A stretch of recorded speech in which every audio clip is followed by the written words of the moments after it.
todos, bienvenidos una vez más al canal de BookFan. Hoy estoy con Beatriz Rivas y el día de hoy vamos a platicar de su libro más reciente que se llama Voces en la Sombra. Ya lo empecé a leer, todavía no lo termino, ya lo empecé a leer y me está gustando mucho cómo lo estás planteando. La verdad es que la primera pregunta que te quiero hacer es sobre la inspiración de este libro. ¿Cómo se te ocurre este tema? Y tú dices, tengo que escribir sobre esto. ¿Cómo es?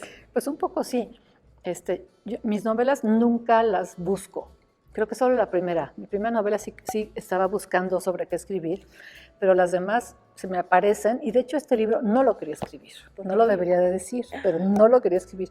Se me apareció en un viaje a París. Fui al Museo Casa de Víctor Hugo, que no es la primera vez que había ido. Y no lo digo por presunción, sino porque todo estaba en su lugar, o sea, ya lo había visto antes, pero de pronto entro y en uno de los cuartos veo un cuadro, que lástima que salí corriendo porque tenía la foto, pero después te la mando, de una mujer ya mayor que a la hora que la vi tiene una mirada como de derrota, de tristeza, de melancolía, que dije, wow, o sea, es un cuadro realmente, un óleo de 1883 y dije, pues seguro es la esposa de Víctor Hugo.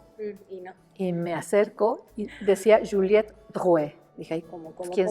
No dije quién será, de verdad no sabía quién era. Okay. Y empiezo a ver, ya que tuve el nombre registrado, empiezo a ver en el museo más cosas de ella. De pronto había una fotografía de una mesa que decía, esta es la mesa del comedor de casa de Juliette Drouet, donde Víctor Hugo escribió Los Miserables. Y así más cositas. Entonces dije, bueno, ¿quién es esta mujer? Entonces bajé casi corriendo a la librería, pregunté si había algo sobre ella y me compré 2 libros y fue cuando me enteré que había sido la amante de Víctor Hugo durante 50 años. Y como he escrito muchos libros de amantes, dije, no, ya no voy a escribir sobre eso. Ajá. Estaba yo con un personaje mexicano porque amo a mi país y quería escribir algo de México, entonces lo traté de meter en un cajón. 2 días después voy a una librería ahí mismo en París y veo un libro que se llama El último secreto. Y sin saber de qué se trataba, lo compro. Y ya en México empiezo a leer el libro y resulta que son Los amores escondidos de François Mitterrand. Entonces de pronto digo, a ver, mismo viaje, misma ciudad, historias muy parecidas. Algo me está queriendo decir que lo escriba. Y dije, no quiero. Entonces, ¿Cuánto tiempo te negaste? pues como 6 meses. Okay. 6 meses que me negué, entre comillas, porque empecé a pedir libros y empecé a investigar y empecé a leer. Dije, a ver, no puedo no escribir sobre estas historias, porque sí son historias apasionantes. Yo creo que finalmente el amor, aunque es yo creo que el tema más viejo de la literatura, sigue siendo un tema muy importante, un tema, o sea, yo creo que el amor es lo que nos mueve a los seres humanos, más. O sea, en primer lugar, antes que el dinero, antes que el poder, o sea, el amor es el amor. Entonces, de pronto ves estas 2 historias de amantes que estuvieron, pues sí, en las sombras durante tantos años, porque François Mitterrand, que es pues este presidente socialista que duró 14 años en el poder, tiene una esposa de toda su vida, pero además tiene esta amante con la que tiene una hija y que realmente es su verdadera pareja. O sea, en el caso de ambos hombres, los 2 reconocen, de hecho, por ahí dice Víctor Hugo, tú eres mi verdadera esposa, se lo dice a Juliette. Son historias tan ricas, tan apasionantes que dije, pues no puedo no escribirlas. Entonces, sí fueron como 6 meses de negación. Te digo que entre comillas, porque yo seguía investigando y me llegaban libros y fotografías y me metí a Google porque o sea, si ponen los nombres en Google van a encontrar 1000 cosas. ¿Qué fue lo primero que yo hice? O sea, conforme fui leyendo dije, ¿Será? Y entonces me fui a Google a buscar, Anne sí sale y su hija, también sale la información del cuadro que mencionas de Juliette, también me salió en Google. Y bueno, para los que no saben de qué va el libro, trata sobre las amantes que siempre están en las sombras de, en este caso, hombres muy poderosos y muy conocidos, porque al principio leí que Víctor Hugo estaba en los 30 y ya era súper conocido, o sea, la amante estaba... Ya era famoso Víctor Hugo cuando Juliette lo conoce, ¿sí? Exacto. De hecho, Juliette era actriz y lo conoce en una de las obras de Víctor Hugo. ¿Y me vas a dar el papel o qué? Sí. Así es. Y pues sí hay una investigación detrás muy importante, o sea, todo lo que está ahí tiene sustento, pero evidentemente es una novela. Sí. Entonces la imaginación entra pues, para llenar esos huecos. Hay muchas escenas entre ellos, conversaciones, paseos en un restaurante, incluso en la cama, que evidentemente pues yo no estuve ni en la cama, ojalá, ni en los paseos. Y ahí entra la reconstrucción de sus conversaciones, pero todo está basado, porque sí me leí, Me leí, ¿sabes qué fue para mí una maravilla? Haber encontrado tanta información, sobre todo de cartas. O sea, encontré todas las, bueno, parece que investigué, si no, están publicadas, o sea, cualquiera las puede encontrar. Todas las cartas que se escribieron Víctor Hugo y Juliette, todas las cartas que Víctor Hugo escribió en su vida, su diario, el diario de Juliette, todas las cartas de François Mitterrand a Anne y su diario. Entonces, claro que tenía muchísimo material. Creo que lo que más trabajo me costó fue saber qué meter en mi novela, porque, o sea, me hubiera gustado escribir una novela de 600 páginas de todo lo que había, porque son cartas preciosas, sí, preciosas. Incluso rayan en lo cursi, sí,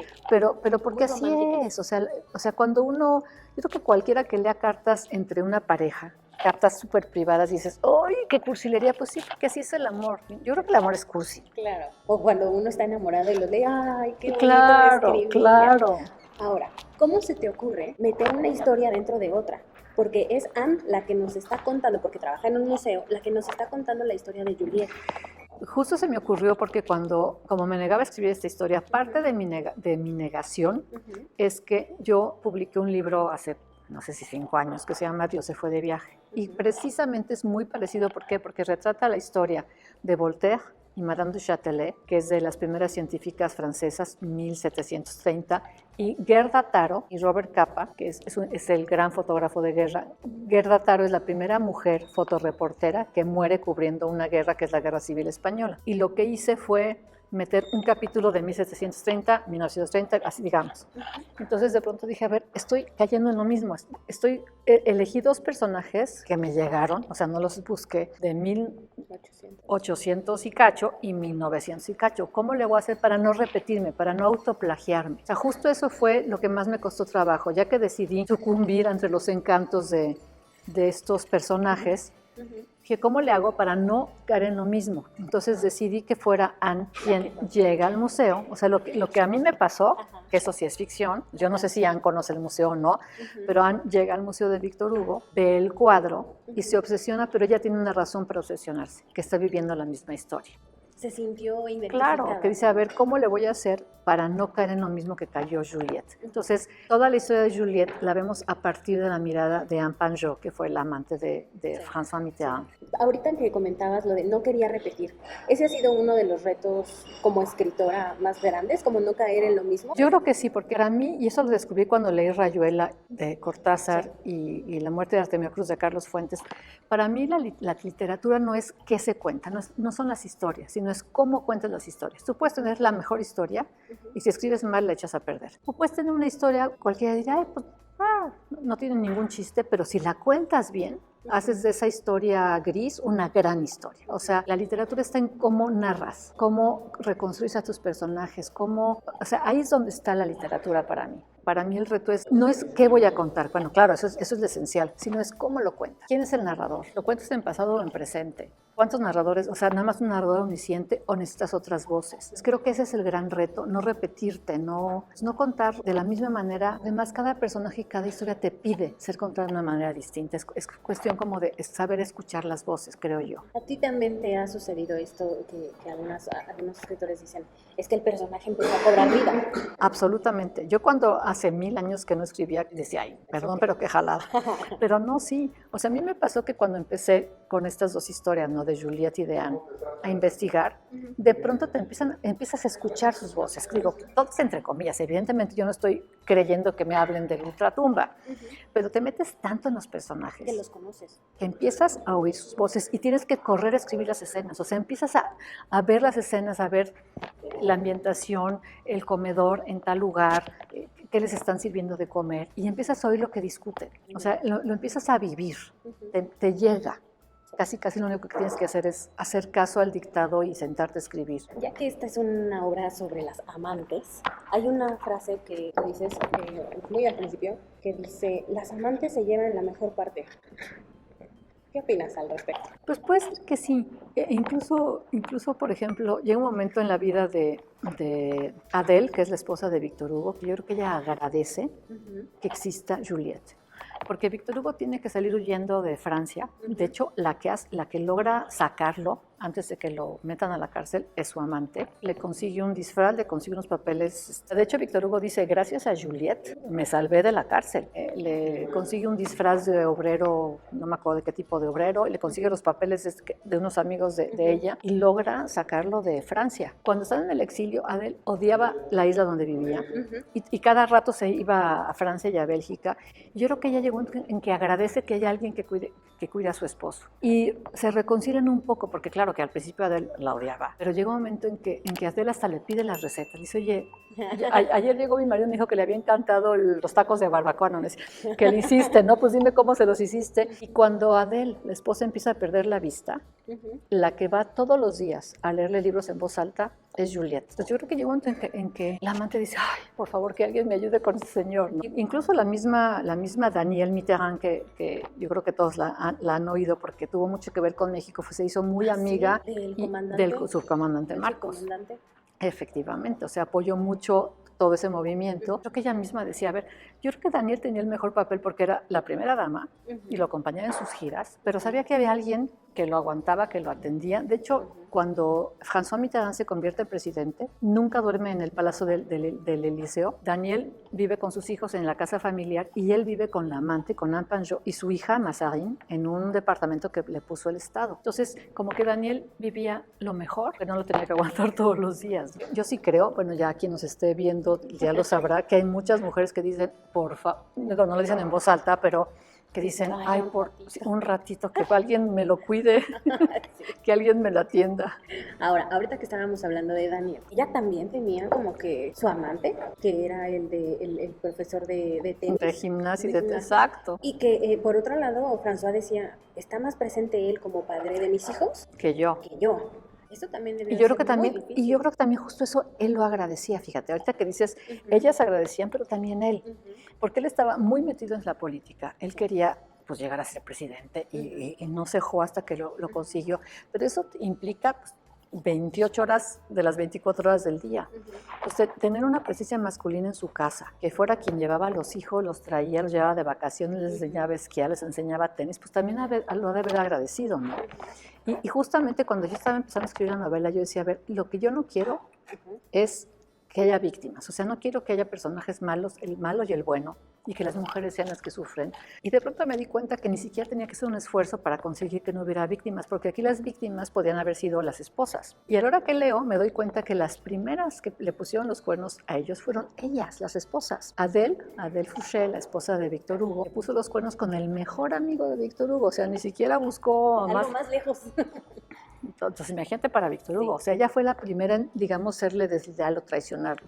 Y también Daniel, que se enamoró de su profesor de gimnasia, de tenis, pero era una relación aparte muy abierta, porque Mitterrand llegaba a su casa, ya no vivía ahí, pero de repente llegaba, tocaba la puerta, entraba, igual llegaba a la recámara, ya estaban Daniel acostada con el amante. Ya se sentaba en la orilla, les dice, oigan, vean lo que me acaban de decir de mí en el periódico. Y cenaban juntos, y de hecho este amante de Daniel se llegó a convertir en su guarura y en su chofer. Pues una relación abierta en la que sí, yo creo que todos salían ganando de esta relación. Yo creo que a veces, sobre todo cuando quieres una carrera profesional muy exitosa, a veces creo que es complicado precisamente tener un equilibrio entre el trabajo y la familia o la vida personal. ¿No? A veces los hijos quitan tiempo, el esposo, todo, cosas de la claro. casa. Entonces, ¿tú que también verías una relación así? ¿En mi caso? En la sociedad actual. Pues es que yo creo que es como muy natural, o sea, yo sí creo que en ese sentido las mujeres todavía salimos perdiendo. O sea, los hombres tienen ya tan por sentado que tienen una mujer que se va a hacer cargo de su casa, de sus hijos, y que todo funciona. O sea, yo siempre le he dicho a mi marido, yo quiero una esposa. Para mí lo ideal, o sea, mi marido, pero además una esposa porque... Para que me ayude. Claro, porque además, ¿en qué mejores manos puedo dejar a mi hija? Nosotros tenemos una hija, ¿no? Que, por ejemplo, pues ahorita está sola. Si yo tuviera una esposa, le diría, me voy a la FIL de Guadalajara. Me voy tranquila. Y te encargo, Isabela, porque sé, pero pues no, eso eso en mi caso no pasa. ¿Tienes algún autor que te haya inspirado para escribir o tu forma de escribir? Ya los mencioné, no es por la forma de escribir, pero creo que los dos autores que me hicieron darme cuenta de qué se trata la literatura son los que te mencioné, ¿no? Julio Cortázar y Carlos Fuentes, en esas dos novelas en particular. Porque gracias a ellos me di cuenta lo repito, ¿no? De que la literatura no es qué anécdota cuentas, que también, sino cómo la cuentas. Entonces de pronto me doy cuenta a los 16 años que hay un hombre que cuenta una novela, Rayuela, que puedes leer de atrás para adelante, o el capítulo 56, después el 12 y después el... Digo, a ver, ¿esto es literatura?